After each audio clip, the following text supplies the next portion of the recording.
a gente está no ano da fidelidade, um ano que Deus já tem nos falado fortemente. E começamos na série Esperança, uma série que veio trazer esperança aos nossos corações, onde a primeira palavra, a pastora Cintia abriu a série, focando bastante na questão de nós nos santificarmos, O presbítero Ana, semana passada, trouxe relacionado a nós mantermos firme a nossa esperança. E hoje a gente vai ver o tema que são pessoas que inspiram esperança. E o quão importante é nós, como pessoas, transmitir a esperança que Cristo nos dá. O nosso texto base é um texto que está escrito em 2 Coríntios 1:7, que fala: desse modo, a esperança que temos em vocês está firme, pois sabemos que, assim como vocês tomam parte do nosso sofrimento, assim também recebem a ajuda que Deus dá. Amém, irmãos? Pode aplaudir esse texto? É um texto que Paulo escreveu para a igreja de Corinto. E eu acho interessante a gente pensar um pouco sobre quem era a igreja de Corinto antes, Se a gente for ver, existem 2 cartas na Bíblia, destinadas à igreja de Corinto, e a gente vê que foi uma igreja que deu bastante trabalho para Paulo. Eu fico imaginando se Paulo tivesse rede social naquela época, a cada 15 minutos chegar lá um WhatsApp, alguma coisa lá, de Corinto, chamando, pastor, E o pastor lá resolve lá, de repente, Paulo, Timóteo, vamos tomar um café? No meio do café chega lá, pastor, Era uma igreja que Paulo, teve que talvez chamar, vou ter que escrever 2 cartas para vocês, Vamos registrar tudo que vocês têm que, trabalhar em amor. Mas ao mesmo tempo que Corinto tinha, digamos, esse lado de ser trabalhado, Corinto era uma igreja ativa. E foi isso que Paulo enxergou nesse texto quando falou aos irmãos. Vocês me trazem esperança.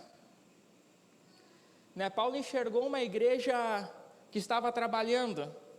Se a gente for seguir os versículos, no versículo 11 fala que era uma igreja que colocava Paulo nas suas orações. No versículo 24 a gente encontra Paulo dizendo que é uma igreja que está firme em Deus.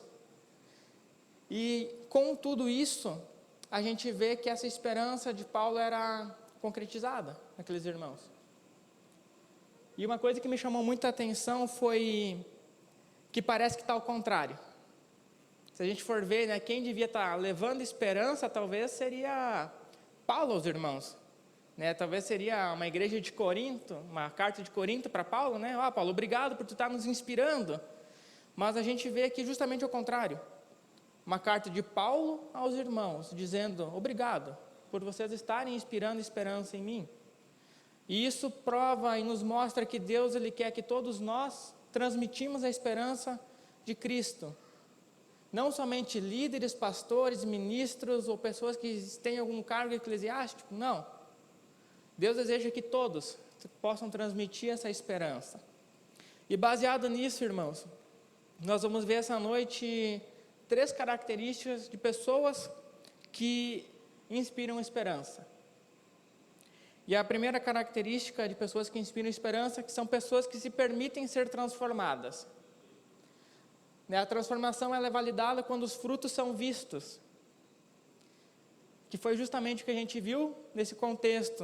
Paulo estava enxergando em Corinto uma igreja que estava ativa, e por eles estarem ativos, por eles estarem frutificando, Paulo enxergou aquela transformação na igreja. Da mesma forma nós, quando a gente decide ser transformado, se permite ser transformado por Deus, o que vai validar isso é os nossos frutos, o que a outra pessoa vai enxergar dessa transformação. De enxergar, nossa, o Pedro era assim, hoje ele é assado. Ele conseguiu mudar. A vida que ele tinha antes já não é mais a mesma. E é interessante a gente pensar que o primeiro passo para a gente se permitir ser transformado é justamente se permitir. Pode parecer estranho, mas quando a gente pensa que se permitir envolve o confiar, não sei se alguém já permitiu alguém fazer algo, para si, ou para sua casa, ou numa tarefa, e disse, tu pode fazer do teu jeito, estou te permitindo fazer aqui, faz como tu achar melhor. E aí tu sai da presença daquela pessoa e de repente tu volta, ela fez como ela achou melhor. Tu não estava mais no controle. E quando a gente fala, Deus, eis-me aqui, né? Eis que teu servo ouve, né? Usa-me, me transforma. A gente tem que entender que não é mais a gente que está no controle, é Deus que vai nos controlar o caminho que a gente deve seguir. A transformação não é dita por nós, é dita por Deus. Então, essa primeira questão é importante a gente entender, de nós querermos ser transformados e de nós abrirmos mão do que nós achamos para viver o que Deus quer para nossas vidas. E pensando sobre transformação, me veio à cabeça dois exemplos. O primeiro foi de um bolo. Engraçado, né? Mas quando a gente vê um bolo, a gente enxerga lá ovos, farinha, leite, fermento, tudo, né, num estado. De repente a gente vai lendo a receita, existe o quê? Modo de preparo. Ali, naquele modo de preparo, vai dizer, tu vai ter que bater, tu vai ter que misturar, tu vai ter que deixar descansar, tu vai ter que assar por tanto tempo, até que depois que esse modo de preparo ficou pronto, a gente vê o bolo, né, como ele deve ficar. E nós, como cristãos, a gente tem que ter na cabeça de encarar o modo de preparo, né? Se a gente tentar pular isso, com certeza a gente vai fracassar, né? A gente tem que passar esse processo. E o outro exemplo foi desse meme, né? Antes de Jesus e depois de Jesus. A gente dá risada, mas ilustra uma pessoa transformada. Quando a gente enxerga o depois, isso nos motiva, né? Alguém feliz nos remete, né, que eu também posso, eu também consigo. Quando a gente enxerga a transformação no outro e essa transformação ela é permanente, a gente pode também ser inspirado por isso. Isso nos dá força. Por isso, irmãos, a importância de nós perseverarmos nas transformações que Deus quer. Para que as pessoas possam olhar e dizer, nossa, né, glória a Deus que tu está firme. Glória a Deus que você está continuando, a gente consegue enxergar essa esperança em ti. Então, se permitam, irmãos, mostrar as transformações que Deus tem feito na vida de vocês ao próximo. A segunda característica de pessoas que inspiram são pessoas que se mantêm fiéis em qualquer situação. As tentações que vocês têm de enfrentar são as mesmas que os outros enfrentam, mas Deus cumpre a sua promessa e não deixará que vocês sofram tentações que vocês não têm forças para suportar. Quando uma tentação vier, Deus dará forças a vocês para suportá-lo, e assim vocês poderão sair dela. 1 Coríntios 10, 13, né? Ficamos em Coríntios ainda. E é incrível ver como Deus fala conosco, e posso falar por mim, como Deus já falou comigo, olhando a vida de pessoas que estão passando por alguma situação, tanto boa quanto ruim. Teve situações na minha vida que o próprio Espírito Santo falou para mim, olha para a vida de tal pessoa, olha o que ela está passando. E tu está reclamando de quê aí? Né? E da mesma forma, exemplos bons. Olha para a vida daquela pessoa, olha como ela está se mantendo fiel também no lado bom. Como ele não se desviou de mim com o que eu estou dando. Então, se manter fiel em qualquer situação, ele é tanto para situações boas quanto ruins na nossa vida. E aqui a gente vai precisar entender algumas questões, irmãos, que a vida cristã ela vai passar por momentos de glórias e momentos de luta. Isso a gente enxerga na Bíblia, desde o Gênesis até o Apocalipse. Nós vamos lendo as histórias, nós vamos vendo que vários personagens têm tanto exemplos bons quanto exemplos ruins. E principalmente entender que quando Deus ele quer trabalhar na nossa vida através de situações, Ele não vai usar a lógica de recurso, Ele usa a lógica da fé. Deus usa a lógica da fé e não do recurso. Então, se a gente está passando por dificuldades na nossa vida, a gente não enxerga recurso, talvez é porque a gente ainda não colocou a nossa fé em Jesus. Para que Deus possa nos mostrar um caminho, possa nos mostrar uma permanência, possa nos mostrar que Ele está conosco. Deus ele nunca vai te dar um fardo, uma tribulação, uma tentação, com o intuito de te derrubar, mas sim de te fortalecer. de te tornar mais forte, de te tornar um cristão mais maduro, de fazer com que você tenha mais influência sobre esse assunto. Eu lembro que quando eu era adolescente, eu não entendia muita coisa de vida cristã e de planos de Deus, e eu tinha o costume de achar que Deus, muitas vezes, ele podia ser injusto comigo. Né? Por que só eu tinha que passar algumas coisas e meus amigos estavam tudo de boa, né? Pobre pecador que eu era, né? De não entender que tudo está sobre o propósito de Deus, que aquelas situações que eu estava vivendo eram para mim também poder testemunhar delas, e isso aconteceu um dia. Contando uma história para vocês, eu era adolescente ainda, eu devia ter acho que uns 16 a 17 anos, e nós fomos para um congresso lá em Curitiba, e eu sempre tive um costume de me misturar em grupos de outras igrejas, assim, conhecer gente nova, geralmente conhecia algum músico, ia fazer um som com ele em alguns momentos de lazer, e eu estava no meio lá de uns paulistas lá, né? Virou e mexeu, eu estava conversando com os caras lá de São Paulo, e estava um amigo meu meio para baixo, assim, e ele falou, e eu perguntei para ele, fulano, o que tu tem? Ah, deixa quieto, Pedro, tu não vai me entender. Deixa quieto, é umas crises minhas aí. E eu falei, deixa eu tentar te entender, deixa eu te escutar. E a gente saiu para o lado e ele começou a compartilhar algumas situações que eu já tinha vivido, e por eu já ter vivido aquilo, eu pude, ao menos, dar um direcionamento para ele, de conversa com o teu pastor, cara, sobre isso. Né? Foi o que eu fiz e me ajudou muito, foi conversar com o meu pastor, com o meu líder. E virou e mexeu, aquele jovem saiu daquele congresso, inscrito no seminário, e hoje ele pastoreia uma igreja lá em São Paulo. Né? Só porque ele encontrou esperança numa situação de outra pessoa já tinha vivido. Ele não, vou abandonar o barco aqui, alguém conseguiu sair dessa crise aqui, alguém conseguiu passar disso aqui. E não foi pelas próprias forças, foi pela ajuda de Deus, vou procurar meu pastor, vou procurar ajuda. Então ali, alguns anos depois eu entendi, escutando uma frase, que cada ferida que a gente tem, e que Deus fecha, é o ministério que Deus abre para a gente poder inspirar outras pessoas. Então, que a gente possa, quando está passando em algum momento da nossa vida, se preocupar em passar por esse momento da melhor forma, ser aprovado. E algumas dicas que a gente pode levar para si sobre isso, primeiro é buscar a Deus independente da situação. Tanto na boa quanto na ruim. Bota tocar um louvor da Cassiane lá, né? Tá difícil o louve, tá chorando o louve, né? Busque a Deus independente da situação. Às vezes a Luciane me pergunta, o que está escutando? E eu estou escutando com muito louvor, né? São questões que às vezes nos incentivam, né?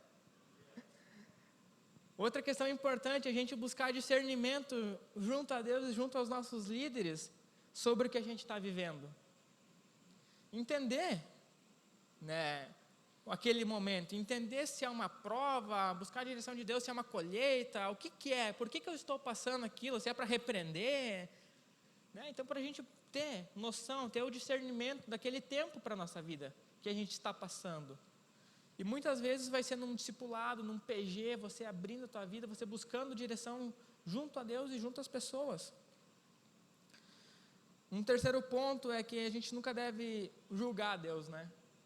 Sobre o que Ele nos coloca para passar. Deus, Ele é justo. E a gente não consegue enxergar o que Ele tem preparado para a gente. Muitos planos que eu enxergo, que eu estou vivendo hoje, eu não entendi naquela época que eu passei. Então nunca caia no pecado de julgar a Deus. E traga à sua memória questões que lhe dão esperança.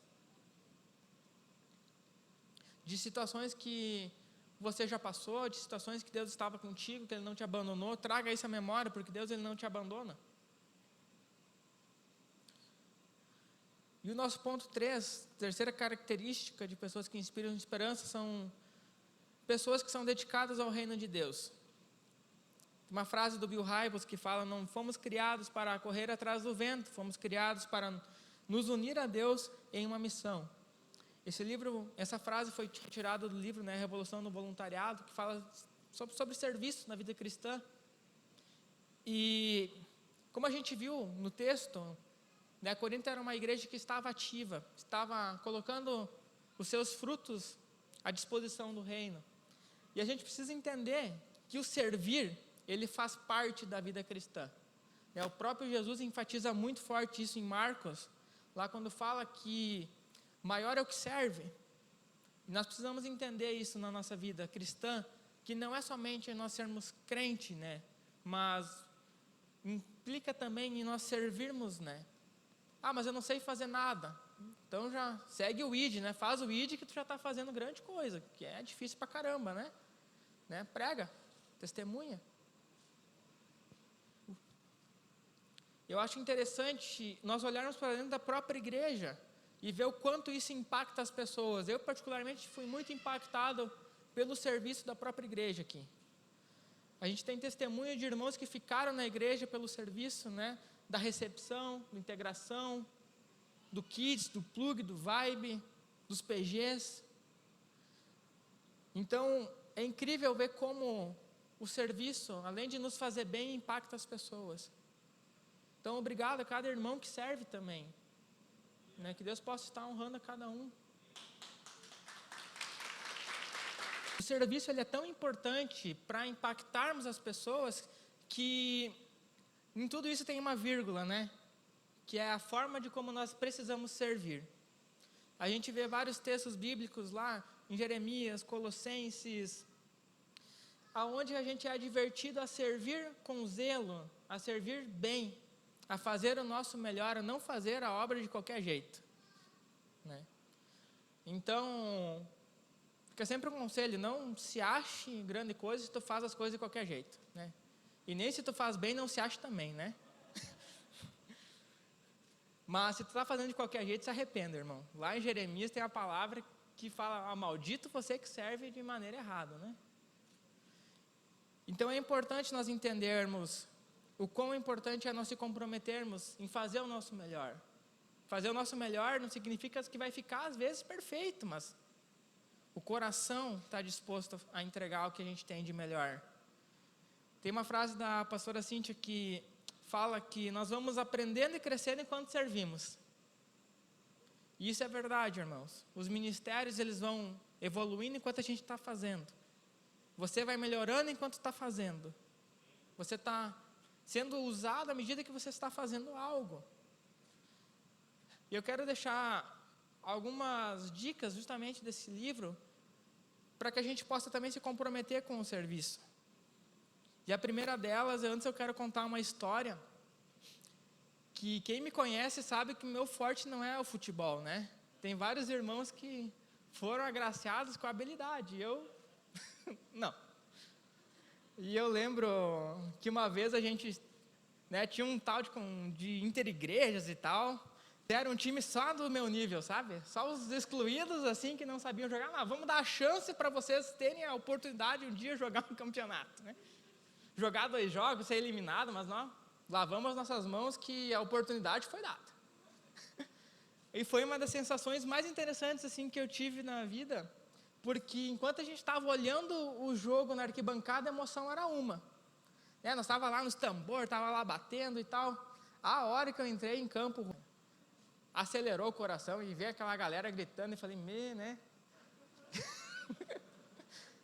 E o serviço, gente, é a mesma coisa. Às vezes tu olha os ministérios na igreja, tu olha como é que funciona, olha a integração, olha e tal, e tu tá na arquibancada, irmão, pede para jogar. Pede para jogar.